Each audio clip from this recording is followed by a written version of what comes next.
কি এইটা? বিয়ের কাজ। কার বিয়ে?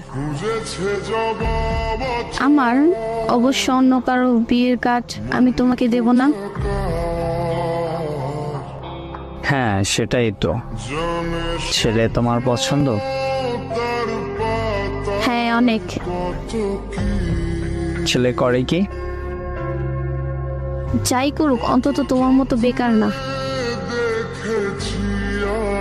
ও আচ্ছা, এই কথা। তাহলে এতদিন এই বেকার ছেলেটার সাথে ছিলে কেন? অনেক ভুল ছিল। ভুলটা বুঝতে পেরেছো তাহলে? হ্যাঁ। আর কিছুদিন আগে ভুলটা বুঝতে পারলে এভাবে কষ্ট পেতে হতো না। আমার বেশ ভালোই লাগছে। আমি তো তোমার কথা বলিনি।